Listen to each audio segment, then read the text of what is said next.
Bienvenue, chers honorables combattantes et combattants, femmes et hommes de valeur. C'est la réserve de la République Dominique Kandé.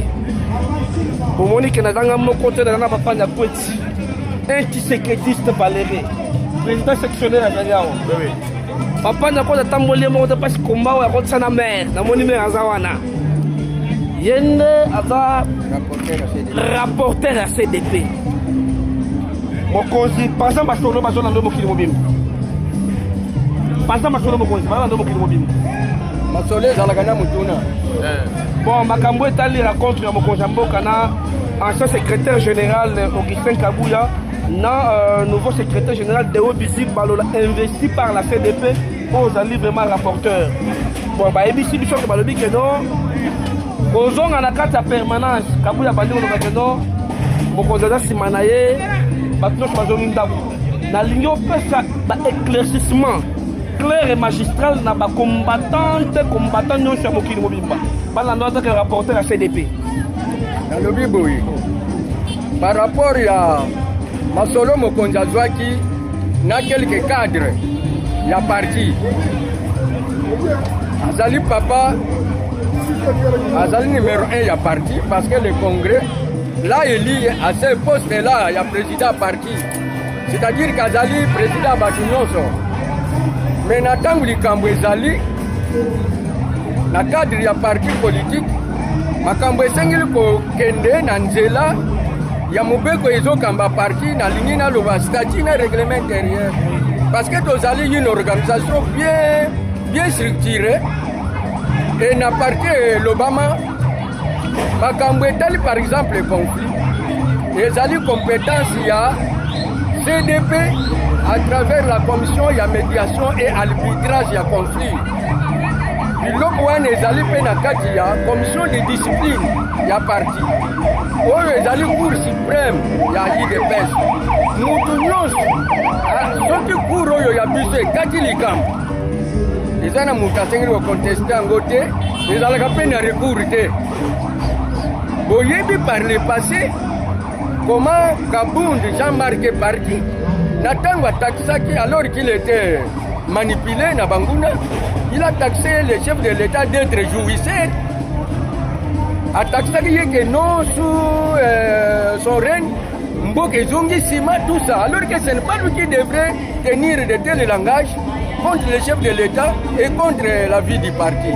La CDP a pris le dossier en main, comme il était le secrétaire général régulièrement nommé par le Sphinx délimité, d'heureuse mémoire, nous avons commencé par le déchoir de cette fonction et l'exclure au vu de la gravité. Il y a le Kambasala qui est. Alors, c'est à cette occasion, puisqu'il faut éviter un vide juridique. Les statuts et les règlements intérieurs sont clairs. À l'absence du président, c'est le premier vice. À l'absence des deux, c'est le deuxième. Et puis ainsi de suite. Nous avons regardé, sans parti pris, sans connotation linguistique, tribale ou religieuse. Nous avons vu parmi les secrétaires généraux adjoints qui a la préséance. Et c'était Kabouya qui était préséant par rapport à Kabou. Sans parti pris, je me répète, nous l'avons élevé au poste du secrétaire général et partant, nous avons lavé l'irrégularité qui a entaché sa fonction du secrétaire général sous Kaboun. Boyebi Yango. Chemin faisant, Tokena qui sent, Tozala qui contraint na bateni à l'élection en 2023, si je ne m'abuse. Alors il fallait, Bastati et Lobby, il n'y a que le président du parti qui endosse le dossier, il y a un candidat IDPS. Pendant que le nôtre est constitutionnellement empêché, il fallait trouver une solution. Parce que l'article 31 des statuts donne le pouvoir à la CDP de se prononcer sur des matières non statuées. Nous nous sommes retrouvés à Kisantu, où nous avions transféré des des attributions du président du parti au secrétaire général de représenter les partis devant les institutions électives et puis d'endosser les dossiers des candidats. C'est grâce à ça que nous sommes allés aux élections, sinon nous ne devrions pas respecter, les normes. C'est ni candidature à l'IDPST. On ne serait plus un parti. Voilà, maintenant que Kabou a commis des bévis, il y a 9 griefs. Pour la commission de discipline de Benguela Aboyi Koya, il y a la confiance du chef et de sa famille. Aboyi Koya. Mais la commission a fini par le destituer. La CDP, en tant que bureau du Parlement, nous n'avons fait qu'endosser la décision. La commission de discipline est à haute cour juridique au sein du parti. Mais quel est notre étonnement de voir que le monsieur se craponne à Zokanga permanence, au moment où on fait Azokanga combattant, Azoko faire bastonner Bango, Azoko priver Bango de la liberté, pendant que l'IDPS a lutté pour l'instauration d'un état de droit. Et l'état de droit, c'est plus l'expression. Même Nazali, l'opinion, la solution, ce n'est pas Yakokang Sanga ou bien Yakopé Sangaliwa. Tout ça, ce sont des antivaleurs que nous avons combattus. Azolo Bakila, la confiance totale du chef Anganzami. La décision est déjà là. Pour nous, les partis, Kabouya est membre du parti en tant que député, membre à CDP. Au moment où je suis ici, en tant que secrétaire rapporteur du bureau, au parti, je lui suis chef. Alors, Nazanangolo Lendote, il faut aller à Babiloko Wana. Alors, dans mon konzabengi, parce que pour revenir, na question na yo pour revenir na masolo ya mokonzi na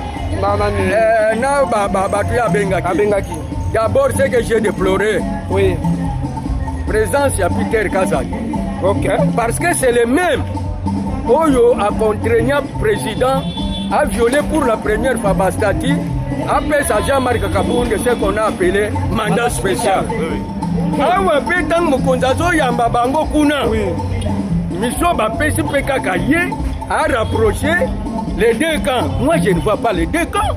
Il y a une seule IDPS. Mais celui le Belina Bango a rapproché les deux camps. Mais dans le rapprochement, il y a deux camps. Il n'a fait qu'inviter les amis de Kabouya.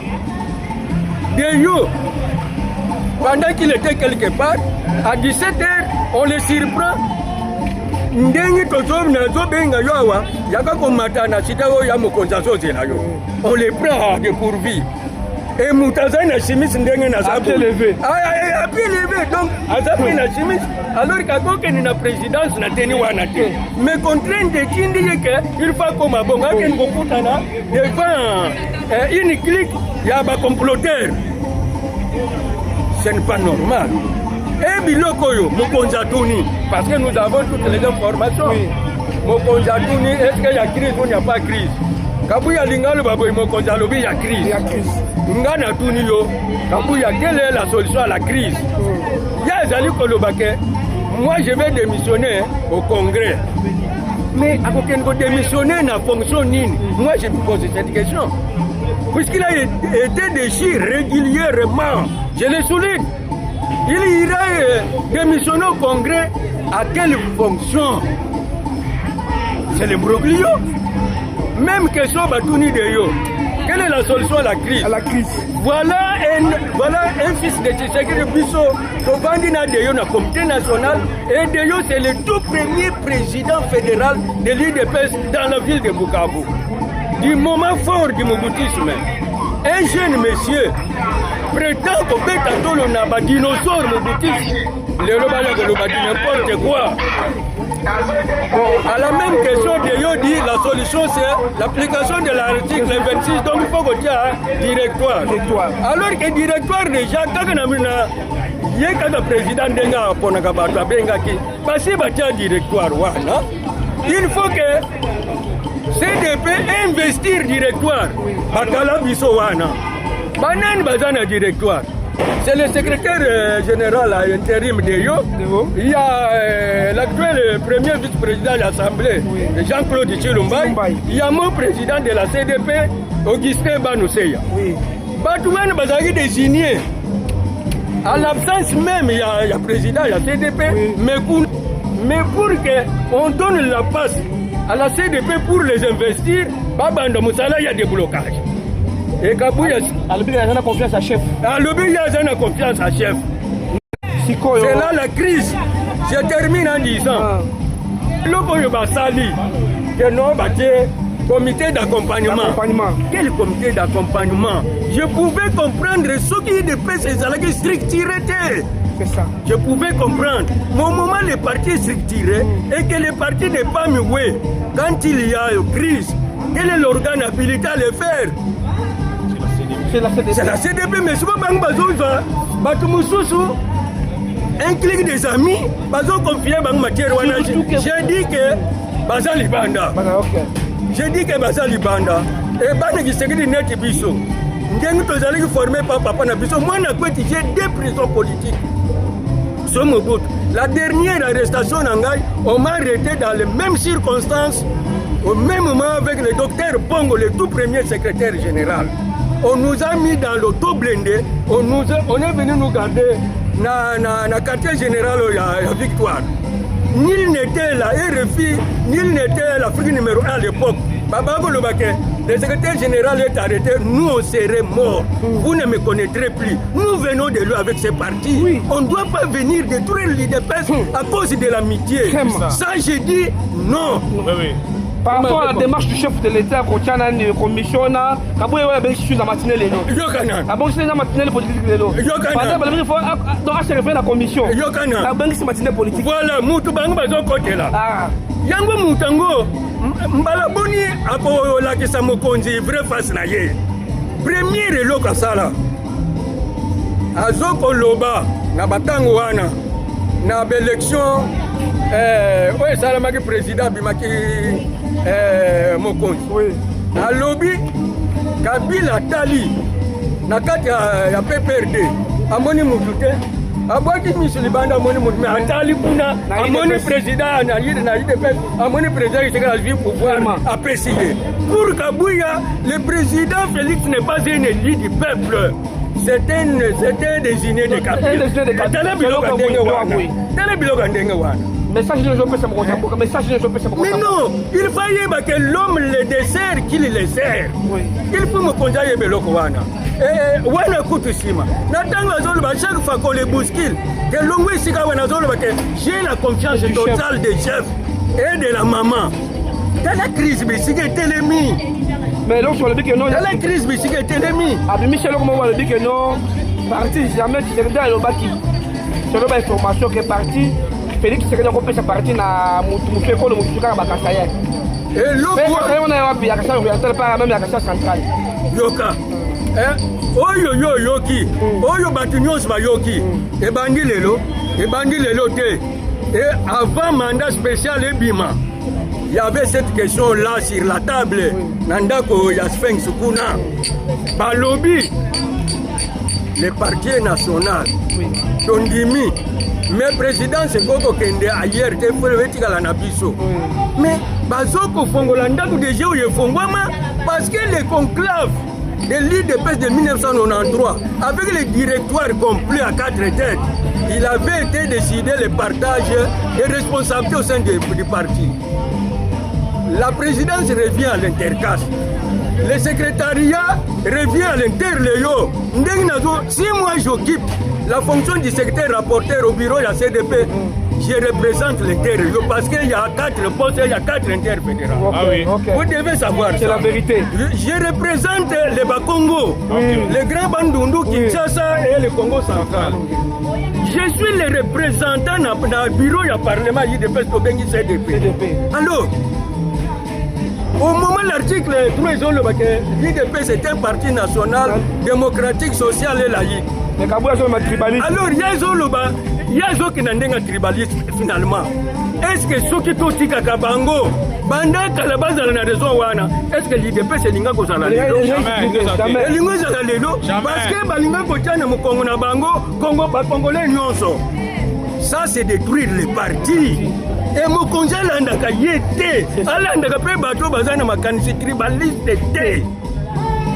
Je passe le message combien de mokonzi mboka ekomela ye lobela mokonzi ke soki bastatut prévoyaki eloko te on pouvait comprendre mais bastatut elobi tala article 19 ezoloba l'initiative ya tenu ya congrès esengi kowuta na président ya parti ewuti na CDP ou bien na un tiers ya traditionnellement indisponible. Mobeko ya mboka ezopekisa ye azeskli po abenga congrès. Le un tiers de fédération président ntango abimi président national ya parti na 2018 azwaki ntango te ya konome bakomité ya bafédération. Les fédérations véritablement légales et légitimes ezali oyo etika kondo papa Tshisekedi, mais que ce sont les mêmes que les tandem Kabund et Kabouy sont venus chasser pour remplacer Batala Kunabango. Alors de ce côté là pour les un tiers de la fédération basenga congrès tozomona ngote n'y a que la CDP. De l'organe suprême du voilà, il n'y a que la CDP. Alors, mon condition a besoin que le Congrès Salema. Il doit rentrer dans les styles, mais n'a pas la CDP. Le message est clair. C'est ça. Ah oui. Le message est clair. Oui. Merci beaucoup. Je pense à moi. Nous sommes sur des débat exaté. Débat exaté. Ah oui, quand j'en vois il faut que moi je suis statut à partir. Surtout que vous êtes battu pour le respect des textes. Des textes. Les amours à partir. État de droit. Mutu moka pesi nga indiscrétion kaka na butu mutu ngo pe azali membre ya commission d'accompagnement na ko citer ye kombo te kombo pona ko pour des raisons ya sécurité na alobi kotel mina biloko yote bien sûr bozana raison menge mokonzi azali de démarche na ye parce que il faut pas tomber la dopé comme secrétaire général. Voilà. Merci beaucoup. Yoka n'attend déjà objectif ya oyo basali yebani. Faut-il que tous à l'obliger qu'on dit mango? Jamais. Pendant que les partis nationaux, maintenant tout doit aller na bande konabiso ya baluba jente pas un langage tribaliste. Non, selon la vérité. Maintenant il faut un président Kassai, secrétaire général Kassai, mais finalement, Kinshasa, nous sommes 80% de la population. Mais nous avons 3 présidents fédéraux sur 4. Il y a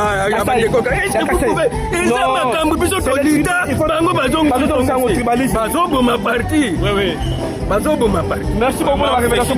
Félicitations vraiment, monsieur le rapporteur de la CDP. Oui. Vous êtes un véritable Tshisekedi parce que vous avez dit non à cette valeur. Ça c'est les militaires. Quel que soit. Ça c'est les militaires. Quelle intimidation. Ça va, Bakanga. Makali Tonda, Merci beaucoup.